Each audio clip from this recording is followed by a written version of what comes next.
Bon, Bedrat Hashem, on va essayer de faire le DAF. Aujourd'hui, le DAF. Même chet. Même chet, Bedrat Hashem. Bon, peut-être je mets un petit peu le masque comme ça et puis c'est tout, hein. Sur les nets, mais sur les nets, comme là. Bon. Alors, Bedrat Hashem, on va essayer aujourd'hui de faire le DAF. Même chet de Masechet Eruvin. Bon, voilà. Voilà, donc on en était à Daf Mem Zayin Amud Bet, en bas. Anhu dichre de atou le mevar keta. Très bien. Donc on avait parlé, je remets juste un petit peu dans le contexte de ce qu'on avait parlé. On avait parlé des objets d'un goy. Est-ce que les objets d'un goy, ils sont konim shvita, on considère que leur shvita par rapport à l'endroit où ils étaient avant le Shabbat, ils ont alpaïmama autour, ou alors non, ça va dépendre de la personne qui va les récupérer pendant Shabbat. Alors maintenant on nous dit la Gemara, on nous raconte une histoire. Que Anou Dichre de Atou les Mevar Keta, donc Mevar Keta c'est un endroit. Il y avait des Dichre, alors Dichre c'est des petits boucs comme ça qui ont été ramenés, ou des petits moutons qui ont été ramenés dans la ville de Mevar Keta par des goïms. Et Shara Leu Rava Libne Mechouza le Mizban Minayou. Alors Rava il a autorisé les gens de Mechouza. Mechouza c'était une ville qui était juste à côté de Mevar Keta. Donc la ville de Mevar Keta est juste à côté, il y avait la ville de Mechouza. Et dans la ville de Mechouza, hein, ça te dérange le truc, le masque, t'as du mal. Voilà, un petit peu, je m'entends pas, mais bon. Bon, alors, en tout cas, dans la ville de Mechouza, qui était juste à côté de Mevar Keta, Rava avait autorisé les gens à, pendant Yom Tov, récupérer le petit mouton. Pendant Yom Tov, à récupérer le petit mouton de la ville de Mevar Keta et de l'emmener à Mechouza. Entre Mevar Keta et Mechouza, il n'y avait pas de problème de troum. Le problème, il était que le goy, je sais pas d'où il a ramené. Le goy, il a ramené, si on dit que les objets d'un goy ont été Konesh Vita, donc c'est possible que l'entrée de Yom Tov, ce petit mouton-là, il était déjà un petit peu loin, de telle sorte à ce que tu ne puisses pas l'emmener à Mechouza. Donc si Rava il a autorisé à emmener à Mechouza, c'est qu'a priori il considère que c'est pas Konesh Vita. Parce que nous dit Agmara ici. Malagma te dit Amar les Ravina les Rava, Maïda Ater. Quel est ton avis? D'Amar Rav Yehuda Amar Shmuel Chefetze Nochi En Konesh Vita. Parce que tu penses, comme ce qu'il a dit Rav Yehuda au nom de Shmuel, que les objets d'un goy ne sont pas Konesh Vita. Mais pourtant il y a Shmuel et Rabbi Yochanan, la halakha comme Rabbi Yochanan, et Rabbi Yochanan il a dit que les objets d'un goy sont Konesh Vita. Vea Shmuel et Rabbi Yochanan, halakha qui Rabbi Yochanan. Vea Amar Rabbi Chia Bar Rabbi Yochanan, on avait déjà vu ça, qu'il a dit que Chefetze Nochi Konim Vita. Gzera Be'alim de Nochi Atou Be'alim de Israël. Comme on avait dit que même si c'est vrai qu'il avait tranché dans la halakha entre Rabbi Yochanan ben Nouri et Rabbanan, comme Rabbanan, que les chefts FKR lo konim jvita, mais en tout cas les chefts d'un juif, ils sont konim jvita. Donc même les chefts d'un goy, on fait une xéra et on les interdit, enfin on va dire qu'ils sont konim jvita, autant que les chefts d'un juif. Donc, vu que entre Rav Yehuda, entre Shmuel et Rabbi Yochanan, la halakha est comme Rabbi Yochanan, tu vois encore un autre klal. Donc si la halakha est comme Rabbi Yochanan, donc on devrait dire que les moutons ils ont le même troum que les goïms, leurs propriétaires qui les ont amenés. Et donc tu ne devrais pas pouvoir les prendre et les emmener jusqu'à Mechouza, parce que les Mechouza c'est déjà les éloigner de l'endroit duquel les goïms l'avaient laissé à l'entrée de Yom Tov.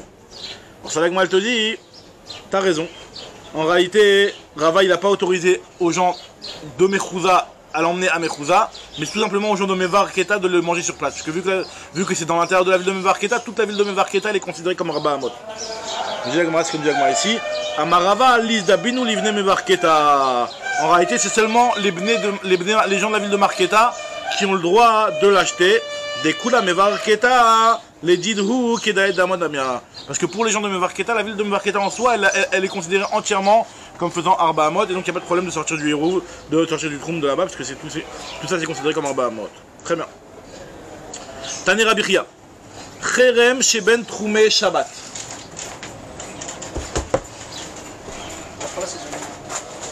Qu'est-ce que tu penses? On hésitait, je mets le match, je mets pas le match, je l'ai mis au début, après je l'ai enlevé. Lui il va te dire, il s'en fout, il a eu. Ah. Je sais pas quoi te dire, je te réponds. Non, la règle c'est que soit tu mets le masque, mec là, soit on se met à l'extérieur. La règle. On est à l'extérieur là ou on n'est pas à l'extérieur? On n'est pas tout le monde à l'extérieur. On est à l'extérieur sans encore des moyens, c'est mitigé. C'est pas un intérieur quoi. C'est pas un intérieur, c'est un pas renouvellement de l'air, beaucoup plus. Mais t'es pas comment à l'extérieur. Non, ce que je disais, Mechila, c'est que moi j'étais en contact, Aurélien était positif là. Ouais. Et moi j'étais en contact avec lui pendant une demi-heure dans un bureau, avec masque. C'est vrai que je veux pas, tu vois, il aime pas le masque. Bon, alors bon, je mets comme ça, si on a du mal, on enlève un petit peu. Maintenant on fait... Dans 2 secondes il a enlevé. Alors, Tane Rabbi Chia. Alors Rabbi Chia apporte une braïta. Alors on en est d'Af Memzaïn à Moudbet en bas, une ligne avant la fin de la page. On a fait les quelques lignes d'avant là. C'était une petite souga indépendante. Et maintenant on continue avec Tane Rabbi Chia. Cherem Sheben Techoumé Shabbat. Alors Cherem c'est un filet. Un filet, nous dit la braïta, Sheben Techoumé Shabbat. Donc tu avais une ville qui est éloignée d'une autre de 4000 amot. Et au milieu, entre les deux troumim, quoi, donc ils se juxtaposaient les deux troumim, donc l'un n'était pas dans le trou de l'autre, mais au milieu il y avait un petit lac, un mini lac quoi, ou une petite flaque d'eau, ou je sais pas comment on appelle ça, d'accord, Kherem. Alors Rachid dit que Kherem, bon, on parle au milieu d'un lac, et il y avait le type, il nous dit la braïta que Kherem Sheben Shte Troumé Shabbat, Saïr Mechitza Shel Barzel. S'il y a un filet entre les deux, de telle sorte à ce que les poissons de l'un ne passent pas chez l'autre ou un truc comme ça, ou, non, le Kherem à la base c'est pour capturer les poissons. C'est pour pêcher. Maintenant, nous dit la Braïta que pour que chacun puisse boire de l'eau de son côté, parce que finalement, les gens de la ville de droite, ils peuvent prendre que l'eau qui est dans leur partie à eux, et ceux qui sont dans la ville de gauche, ils peuvent prendre que l'eau qui est de la partie gauche. Après, l'Agma va lui demander ce qu'on avait dit plus haut, que l'eau, finalement, normalement, vu que c'est tout le temps en mouvement, il ne devrait pas avoir le problème de trou. Donc, pour l'instant, l'Agma, elle nous dit que normalement chaque ville doit avoir sa partie du lac, et donc ce qu'ils doivent faire c'est mettre une mechitza de barzel. Ils mettent une mechitza en fer de telle sorte que l'eau d'un côté et de l'autre ne passe pas. Alors quand il a dit cette braïta là, il y avait Rabbi Yossi Rabbi Hanina qui était là-bas, donc c'est Rabbi Chia qui a rapporté cette braïta là. Lorsqu'il y avait cette braïta là, il y a Rabbi Yossi Rabbi Hanina, il a rigolé, un petit peu moqueur. Mais Chayer allait Rabbi Yossi Rabbi Hanina, il a commencé à rigoler Rabbi Yossi Rabbi Hanina, il dit c'est quoi cette braïta là? Sous-entendu, c'est pas compréhensible la que tu es en train de dire. Alors, moi, je veux comprendre pourquoi Rabbi Yossi Bar Rabbi Hanina il a rigolé sur cette braïta, comme pour dire que c'était pas une vraie braïta et que c'est pas possible que quelqu'un dise un din pareil. Qu'est-ce qui le dérangeait dans ce din là? La Gemara dit Maï Ta'ama Kamechayer. Pourquoi il rigole Rabbi Yossi Bar Rabbi Hanina? Il est Mamishum Detanele que Rabbi Yochanan ben Nouri, le Khumra, Veinu Svirale Kirabanan le Kula. Si on va dire que lui, parce qu'en réalité cette braïta là, elle va comme Rabbi Yochanan ben Nouri, parce que l'eau c'est des chefs CFKR. Et si tu me dis que, comme Rabbi Yochanan ben Nouri, si tu me dis que les chefs CFKR ils ont aussi leur hérouve, et donc ils sont dépendants du hérouve de la ville par exemple, bah ça voudrait dire que cette braïta là tient comme Rabbi Hanina, et lui il a rigolé parce qu'il pensait comme Rabbanan qui est en marque avec Rabbi Hanina. Alors ça, moi, a dit, mais c'est pas parce qu'il y a une braïta qui va comme Rabbi Yochanan ben Nouri alors que toi tu penses comme Rabbanan que tu vas devoir forcément te moquer de ceux qui disent pas comme ça. Mishum de savoir les kula man de taner les khumra mais chayer chale. Vu que tu penses comme la kula, donc comme Rabbanan, donc tu vas te moquer de celui qui dit la khumra comme Rabbi Yossi Bar Hanina. C'est sûr que c'est pas pour ça qu'il a rigolé. Donc il m'a dit non, tu sais pourquoi il a rigolé? Et la Mishum de Tanya, parce qu'en réalité il y a une braïta qu'on avait déjà vu plus haut, où on avait vu que les fleuves des Tanya, Neharot Amoshrim, ou Ma'ayanot Anovaïn, Arien Kiragle Koladam. Toutes les fleuves Neharot, les fleuves Amoshrim qui sont courants, ou Ma'ayanot et les sources Anovaïm qui sont jaillissantes, Arien Kiragle Koladam, elles ont le troum par rapport à n'importe quelle personne, puisque en réalité elles ne sont pas connues le troum. On avait expliqué pourquoi, parce que l'eau, vu qu'elle était tout le temps en mouvement, elle n'avait pas d'endroit fixe. Rien qui réglait Koladam. Voilà, on a dit d'accord, mais tu pourrais de la rigoler à cause de ça. C'est pas une question. Peut-être que la braïta, quand elle a dit que tu dois faire une barrière de fer entre la partie gauche et la partie droite du lac, c'est parce que là-bas on parlait d'un lac qui était bien fermé, ou d'une flaque d'eau, ou d'un bord qui était bien fermé, où l'eau elle était stagne. Donc peut-être c'est pour ça que là-bas il y a un problème de troum par rapport à l'eau. Peut-être qu'on parle d'une eau qui est rassemblée, donc qui est stagne. Voilà, moi elle te dit, donc c'est pas possible de dire qu'il a rigolé à cause de ça, parce que c'est vrai que cette braïta là elle s'arrange pas tellement avec le fait qu'on avait dit que les fleuves, il n'y a pas de problème de trou, mais là on parle peut-être d'un bassin qui est avec des eaux stagnes. Alors moi elle te dit non, alors pourquoi il a rigolé? La Mishum des Katanet, Tsarich Mechitza Shel Barzel la Afsiko. Parce qu'il y a marqué qu'il faut mettre une Mechitza en fer. Alors il dit je comprends pas c'est quoi cette histoire, et il a rigolé comme pour dire je comprends pas c'est quoi cette histoire de Mechitza en fer. Parce que pourquoi tu veux pas mettre une Mechitza de Kanim, genre des petits roseaux comme ça? Je vais me dire que l'eau elle passe entre les roseaux, et donc ils vont passer d'un côté à l'autre. Le fer aussi, c'est pas hermétique. Il n'avait pas des trucs, des sas, genre à la. Ouais. À la. Comment on appelle ça, sous-marin, un truc. Ouais. Donc c'était. L'eau elle passe quand même dans le truc en fer. Quelque chose que tu vas faire en fer, alors l'eau va vraiment passer. Il a dit Maïchena Kanim de l'eau. Il est Bema ou Maya parce que l'eau elle rentre. Chez le Barzel Nami, il est Béou Maya. Même le Barzel, l'eau elle rentre. L'Agma a dit donc c'est vrai qu'il a rigolé. L'Agma a dit non, pas du tout. Peut-être qu'en réalité, la Braïta, quand elle te dit qu'il faut faire une barrière de fer, c'est pas que tu as une solution de faire une barrière de fer, parce qu'effectivement, toi tu vas mettre une barrière de fer, l'eau elle va quand même passer. Mais c'est de dire théoriquement, il aurait fallu faire comme une barrière de fer pour que séparer complètement, pour que ce soit hermétique. Maintenant, vu que techniquement on sait pas faire une chose pareille de rendre hermétique une partie, la rive droite et la rive gauche du fleuve, ben c'est pour ça que ça sera interdit pour les deux personnes d'en profiter pendant Shabbat. Donc en réalité, peut-être que la Braïta, quand elle nous a dit que Tsarir Merissa chez le Barzel, c'est que Tsarir, mais tu peux pas le faire, donc c'est interdit. Dilma Tsarir, tu as besoin de la faire cette Merissa de Barzel. Velno Takala, mais en réalité, tu n'as pas la possibilité de le faire, puisque c'est difficile à rendre complètement hermétique. La Gemara te dit, donc c'est pas possible de dire qu'il s'est moqué, enfin qu'il a rigolé sur cette Braïta là à cause de ce problème. Alors on dit la Gemara, alors pourquoi il a rigolé sur la Braïta? Et la Mishum Dekalohu She'ekilu Chachamim Bemaim. Alors pourquoi il a rigolé? Parce qu'en réalité, comme on avait déjà vu parler un petit peu plus haut, c'est que normalement tout ce qui est en rapport avec l'eau et tout ce qui est pour permettre à la personne de puiser de l'eau et d'avoir de l'eau pendant Shabbat, les Chachamim ont été mekilim plusieurs coulottes. Et comme on avait vu aussi plus haut, qu'il y a des Rabbi Tavla, comme ce que Rabbi Tavla s'était posé comme question, est-ce que tu as le droit de faire une mechitza telouya dans une khourba, dans un endroit où qui n'est dans un désert, il y a une ruine? Est-ce qu'une mechitza telouya, il y a un mur qui est en l'air, quoi? Est-ce que ce mur-là, il peut considérer comme un mur suffisant pour te fermer et te rendre le résultat de l'endroit qui est à l'intérieur de cette khourba? Et sur ça, il lui avait dit que non, la mechitza telouya, elle n'est valable que dans l'eau. Comme on avait vu le cas du balcon avec le petit trou au milieu et la petite mechitza que tu fais descendre pour te permettre de porter de l'eau à ta maison ou de l'eau au bateau. D'accord? Donc la mechitza telouya, c'est une koula que les chachamim ont été mekil dans l'eau. Donc on voit que les chachamim sont mekilim dans l'eau. Donc si les chachamim sont mekilim dans l'eau, donc lui il a rigolé sur la braïta, il a dit donc logiquement il ne devrait pas être mahmir de t'interdire de boire de l'eau.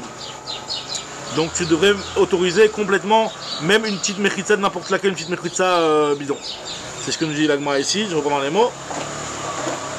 Kedebae Rav Tavla Mirav mechitza tlouya maouchitatir bechurva. Est-ce qu'une mechitza tlouya ça peut autoriser de porter dans la khourva? Amarlé il lui a dit en mechitza tlouya materet et la bemaim.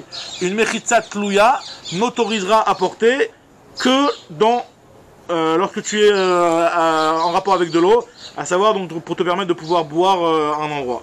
Donc kalhu shekilu chachamim bemaim, les chachamim ont été mekilim dans l'eau. Donc si les chachamim ont été mekilim dans l'eau, donc c'est pour ça que Rabbi Yossi Bar Bechanina, quand il a entendu que Pitom dans un cadeau on t'oblige à faire une mechitza de barzel hermétique, etc., il a dit non, ça c'est ça me va pas. Très bien. Donc en fait, conclusion, c'est... Donc conclusion, il y a une braïta de Rabbi Chia qui dit un din, sur lequel Rabbi Yossi Bar Bechanina, il a pas entièrement d'accord, parce que lui considère que si on a été mekil dans l'eau, de faire une mechitza tlouya, on devrait aussi être mekil de ne pas avoir besoin de faire la mechitza de barzel. Maintenant, même si en réalité, les deux halachot, ce sont des halachot qui n'ont rien à voir. À la base, quand on avait parlé de la mechitza tlouya, c'était une mechitza tlouya par rapport à porter, etc. Tandis que là, c'est par rapport au troum et des trucs. Mais lui, il considère que, normalement, les khamim sont plus mekel dans l'eau concernant toutes ces halachot là. Et l'halakha est comme qui entre les deux? La petite lettre elle est devant de la braïta de Rabbi Chia. Donc apparemment, là, ce qu'il a rigolé Rabbi Yossi Bar Bechanina, c'était pas un argument suffisant. Apparemment. Alors, continuellement, on avait vu dans la Mishnah que Rabbi Yochanan ben Nouri, il avait dit qu'une personne qui dormait et qu'un Shabbat il était en train de dormir, il n'a pas eu l'intention d'être connu Shvita. On avait dit qu'il avait quand même Alpaï Mama, d'après Rabbi Yochanan ben Nouri. Chachamim, il avait dit Arba Amot. Il a Arba Amot. D'accord. Hein? Pourquoi il s'est endormi? Il s'est endormi, il était à Rev Shabbat en train d'arriver dans une ville, et il s'est arrêté, il a dormi là-bas, et il a fait une sieste, et pendant son Shabbat, il n'était pas là en train de dire bon, je vais connaître mon Mashvita ici, il n'a pas eu le date. Ouais. Alors là, on avait dit que d'après Rabbi Yochanan ben Nouri, tu as quand même Alpaï Mama, parce que c'est comme Rev Tsev, jusqu'à connaître Mashvita, pareil, un homme sans date, il est aussi connu Jvita. Donc il a été connu Alpaïm Ama. Tandis que. Juste avant de s'endormir, il s'est dit, je sais pas quoi. Si, il s'est dit, ouais, si, il s'est dit. Si, il s'est dit, c'est pas grave, ouais. Non, c'était avant. Là, on parle d'un cas où le type il a été nénas, c'est-à-dire que lui, à la base, il voulait même pas passer le Shabbat ici en réalité. Il voulait passer le Shabbat ailleurs, il s'est endormi, là, il s'est lâché dans la sieste et puis il s'est rendu compte que c'était Shabbat. Maintenant, voilà, donc là c'était la vie de Rabbi Yochanan Nouri, on a vu Chachamim qui disait que Arba Amot. Maintenant, Chachamim en lo ela Arba Amot. Et juste après, il y avait Rabbi Yehuda qui disait aussi la même chose que Chachamim a priori, puisque Rabbi Yehuda, il disait, c'est quoi la chaîne de Rabbi Yehuda? Hop là. Rabbi Yehuda, il a dit, ou modé Rabbi Yehuda, Shim birerlo, sheno yachol lachaverbo. Rabbi Yehuda Omer, les éderouars shirtse yeler. Il a Arba Amot, mais il va dans le sens qu'il veut, c'est-à-dire qu'il peut décaler ses Arba Amot au Mizrach ou au Marav. Non, alors Rabbi Yehuda, il y avait deux. Deux, et si tu veux, tu peux décaler tes Arba Amot là où tu veux. Hein? Comme le troum. Comme le troum, exactement. D'accord. Alors justement, la Gemara elle se pose la question, c'est quoi la différence entre Chachamim qui a dit que Enlo et la Arba Amot et Rabbi Yehuda qui a dit qu'il a les Arba Amot, les Vestat Shirtse. Chachamim, il dit qu'il a Arba devant lui, quoi. Ou il a deux. Ah, d'accord. Alors justement, c'est ce que la Gemara va répondre, qu'en réalité, Chachamim, ils sont en train de dire qu'il a Arba autour de lui. Ah, il a Arba. Il a Arba autour de lui. C'est pas qu'il a 4 et 2 et 2, et si tu veux, tu les décales. C'est que non, c'est que tu es au milieu de 8. Ah ouais. Tu es au milieu de ta 4 dans tous les temps. Toujours comme ça. Non. Ça, c'est ce qu'il dit, c'est Ali Chachamim. D'après Rabbi Yehuda, on a vu d'après Rabbi Yehuda, hein, c'est que tu avais Arba Amot. Dans le troum, c'est C'est Arba Amot autour de toi. Non. C'est deux Amot. Alors justement, c'est la marloquette, entre Rabbi Yehuda et Chachamim ici. Oui, non, mais sur le troum. Si on... Une personne qui s'en va dans du troum des Gabré. Ouais. Non, mais sur C'est la même chose. un troum, sur le troum classique. Le troum classique, t'as pas Imama. T'as 2000. T'as pas Imama, ouais. 2000 en Ouais, voilà. Donc c'est logique. Si tu suis, Cette logique-là, ouais, d'accord. D'accord, la question c'est si tu sors du trou mais qu'on te dit que t'as Arba Amot, c'est Arba Amot de chaque côté. C'est ça, c'est la même chose, c'est la même chose que ça ici, exactement. On a dit Rabbi Yehuda Aynu Tanakama, Amarava, Shmone al Shmone Kabina. La différence c'est 8 sur 8. C'est que d'après Chachamim tu as 8 sur 8. D'après Rabbi Yehuda tu as 4 sur 4 et possibilité de décaler ces 4. Alors la Gemara te dit Tanya Nami Achio, c'est une braïta qui va dans le même sens. Yeshlo Shmone al Shmone du Rabbi Meir, donc c'est Rabbi Meir qui parlait. Donc il dit qu'il a 8 sur 8. Mais Amarava, il te dit Machloket, les Alech. Toute cette marloquette là, de savoir est-ce que tu as 8 sur 8 autour de toi ou 4 sur 4 autour de toi, c'est seulement par rapport à les c'est par rapport au Yichot de Troum. Aval les Taltel, par rapport au Yichot de Tiltul, quand on fait dans le Reshut Rabim par exemple, tu as la parole de porter Arba Amot. On dit que dans le Reshut Rabim, une personne a Arba Amot autour d'elle où elle peut porter. Là, dans ce cas, d'après tout le monde, c'est Arba Amot et pas 8. Aval Divrakol, Aval les Taltel, Divrakol, Arba Amot in Tfelo. Qui n'a pas plus que Arba Amot. Alors attends, quand c'est pour porter, c'est-à-dire là maintenant je suis là.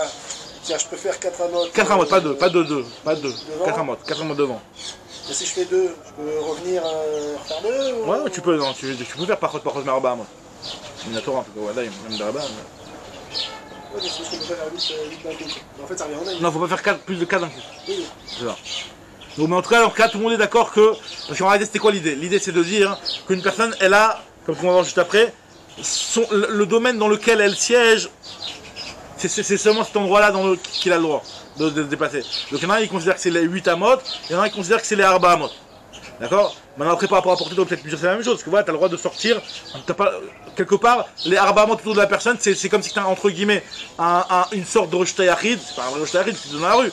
Et donc tu n'as pas le droit de sortir de ce Reshut Yachid là, donc tu dois peut-être plus comparer les dimensions. Alors on te dit non, dans les Taltel, d'après tout le monde c'est Arba Amot. Mais là, c'est quoi ce Inyan là où tu fais 4 Amot, tu t'arrêtes, 4 Amot, tu t'arrêtes, 4 Amot, tu t'arrêtes.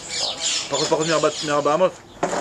Moi je sais que quand j'étais petit, on me disait par exemple t'as un truc sur toi à un moment donné, on n'avait pas de clé pour l'immeuble, etc. On mettait une sorte de clé à l'extérieur de l'arbre.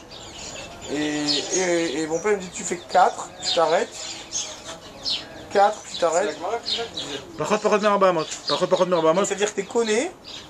Alors c'est pas question de connaître là, c'est question de par rapport au Tiltul ici, par rapport à l'interdiction du Tiltul. Minatora, t'as pas le droit de dépasser Arba Amot. Par contre, mais Arba Amot, il n'y a pas d'interdiction Minatora. Après, est-ce qu'on autorise les khatrila, des Rabbanan à faire par contre mais Arba Amot dans des cas extrêmes? Le fait de t'arrêter. Après, c'est au cas par cas, faut voir comment ça se passe, mais effectivement, si par contre mais Arba Amot, il n'y a pas de issue. Au moins Minatora, mais en des Rabbanan, il y a toujours le risque que tu recommences, que tu... en réalité, dans la halakha, c'est rapporté que par contre Arba Amot, t'as le droit. t'as le droit, les gars. Tu t'arrêtes, tu refais moins. Maintenant, t'arrêter de refaire en plusieurs fois, ça, oui. là c'est déjà un danger. Donc là, les Chachamim, ils ont commencé à mettre des barrières. Que tu le fais en plusieurs fois, puis tu vas le faire d'un coup, etc. Tu fais qu'une fois. Avec les Lévim, tu parles. 4. Ouais, parfois pour une barbe. Les Lévim, quand ils donnaient les. Bon, en tout cas, voilà. Donc là, moi, je te dis que si c'est par rapport au problème de trou, mais par rapport au problème de tildoul, d'après tout le monde, tu as Arba Amot et pas plus. Très bien. Là, moi, je te dis. Véané Arba Amot, c'est quoi ces Arba Amot? Où elles sont écrites? Et moi, je te dis que l'Italien a marqué chez vous, Ish Tartav. Un homme s'asseyra Tartav. C'est-à-dire en dessous de sa place. Ça veut dire Qu'est Tartav? Ça veut dire quoi? C'est comme. Tartav, c'est-à-dire. Mais comment quoi? Comme Shelo quoi. Mais Kama Tartav, c'est quoi l'endroit sur lequel il est? C'est Goufo, Shalosh Amot. C'est un type qui s'allonge. Alors là, ils expliquent les Rishonim qu'on compte pas la tête. C'est 3 Amot. Un type, c'est 3 Amot. Bon, ça dépend si tu fais des amots de 6 Tfachim ou de 5 Tfachim, ils ont même des amots de 6 Tfachim. 3 amots ça fait 1m80, donc c'est une taille moyenne. D'accord? Mais il y a des Rishonim qui disent que c'est sans la tête, on calcule sans la tête. Parce qu'un homme avec la tête, il peut arriver même jusqu'à 4 amots. En tout cas, 3 amots pour le gouffre et encore une 4e ama pour retirer les bras. Donc c'est ça les 4 amots, la place qu'un homme il prend sur le sol, c'est Arba Amot. Donc ça, Ish Tartav. Tu devras rester Tartav là où la place que tu prends. D'accord? Alors, Goufo Shalosh Amot, Ve'ama Kedefshat Yadav Veraglav. Dit Rabbi Meir. Rabbi Yehuda, il te dit, Goufo Shalosh Amot, Ve'ama. Et la Ama, c'est Kede She Yitol Chefetz Mitachat Margelotav ou Maniar Tachat Merashotav. Donc Rabbi Yehuda, il dit pratiquement la même chose. La différence, elle va être très bien comme tu m'avais expliqué. C'est que tu as les 3 Amot de ton corps, plus une 4e Ama, qui est en réalité une ama où tu vas déposer tes affaires, tu vas prendre tes chaussures qui sont à tes pieds, tu vas les mettre à ta tête, ou des choses comme ça. Une ama en plus de chimouche, quoi, pour déposer tes affaires. D'accord? Donc, quelle est la différence entre si tu dis que la ama en plus, elle est pour déposer tes affaires ou pour étendre tes bras? Donc, on m'a dit que si c'est pour étendre tes bras, la ama est plus grande que si jamais c'est juste pour déposer tes affaires. Maï Binayu, là, on m'a dit, Kabinayu, Arbamot, Metsum Samot. Est-ce qu'il faut Arbamot pile ou tu peux même avoir Arbamot et un chouïa comme ça? Pas Metsum Samot pile poil. Donc ça, ce serait ça la discussion entre Rabbi Yehuda et Rabbi Meir. Très bien. Alors on continue. Amar le Rav Meshar Shia Libre. Rav Meshar Shia, il a dit à son fils qui a Ilta les kabé de Rav Papa, alors que tu vas aller à la yeshiva et tu vas aller devant Rav Papa. Ba'e mine, donc lui poser la question. Arba Amot Shamrou, voilà, je vais te dire exactement quelle question tu dois lui poser à Rav Papa. Il lui a dit, dis-lui les Arba Amot que les Chachamim m'ont donné. Be'ama dit de Yavinanle ou Be'ama shel Kodesh Yavinanle. Une ama, ça veut dire une coudée. D'accord? C'est une coudée, traduction de la ama, c'est une coudée. Alors quand je me dis coudée, est-ce que c'est la coudée en fonction de chacun en fonction de sa coudée? Ou alors c'est une ama shel Kodesh, la classique du Kodesh qui était, comme il y avait une référence, il y avait un étalon au Beth Amikdash, etc. C'est cette ama shel Moshe qui est la référence. D'accord?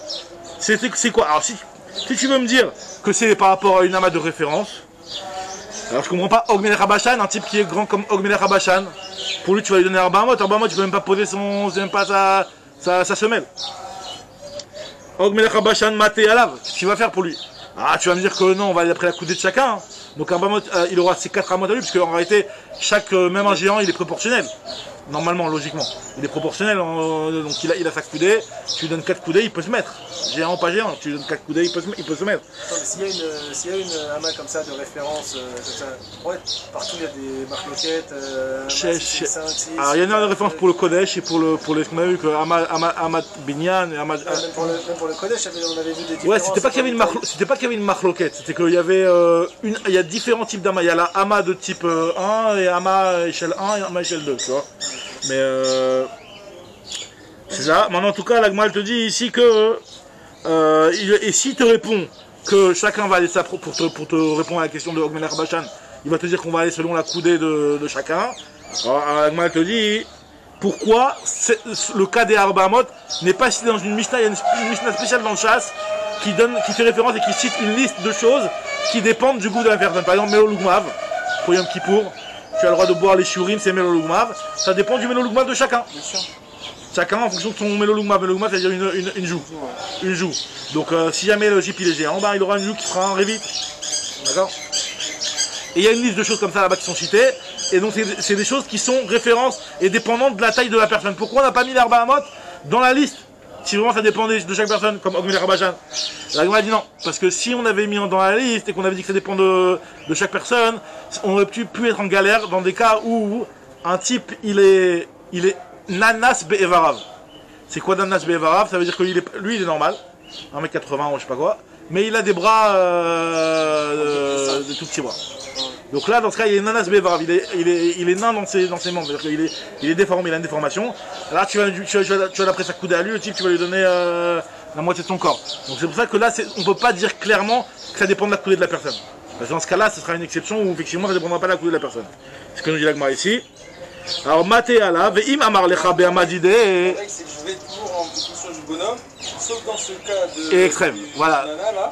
Du nanas be'evarav. Et la raison, et donc c'est pour cette raison, à cause de cette exception-là, hein, on te l'a pas dit dans la Mishnah. Alors, ce que nous dit la Gemara ici, je reprends dans les mots.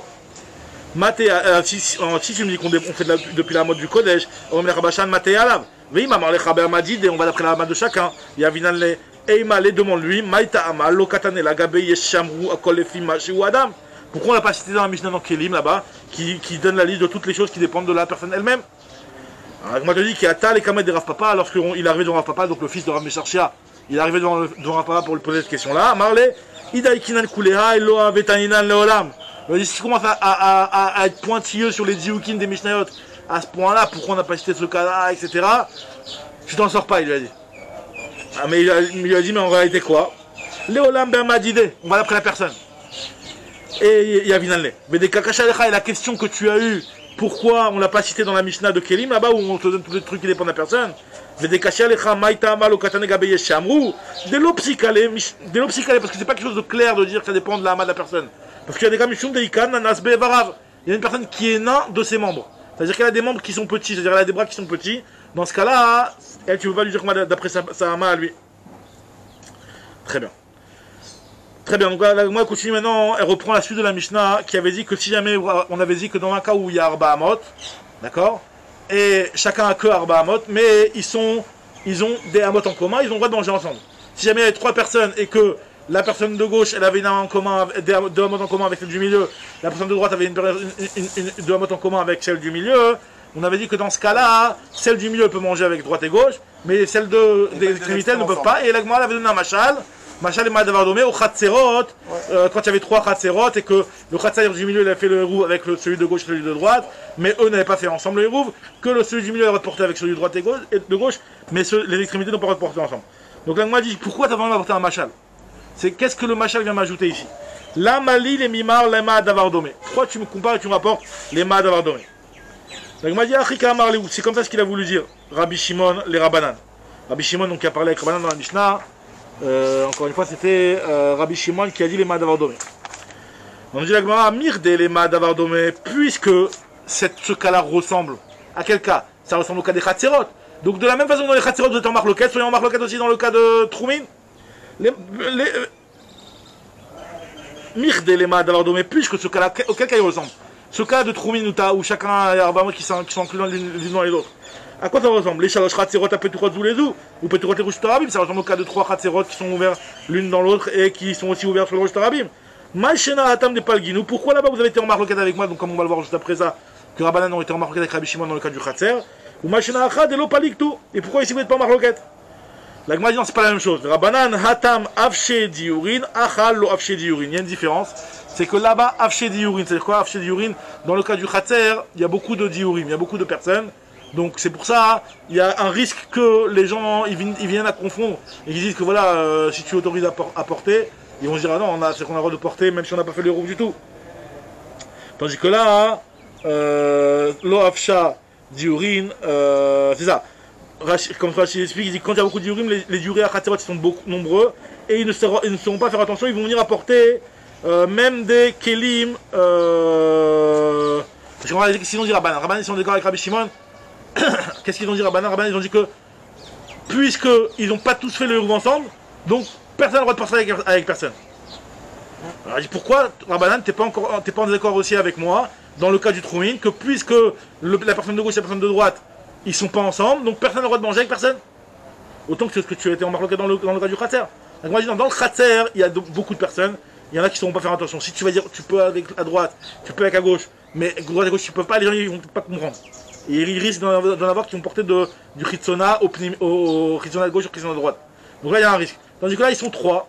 Je leur dis, voilà, toi, tu peux aller, chacun tu lui donnes sa halakha, donc il y a moins de risques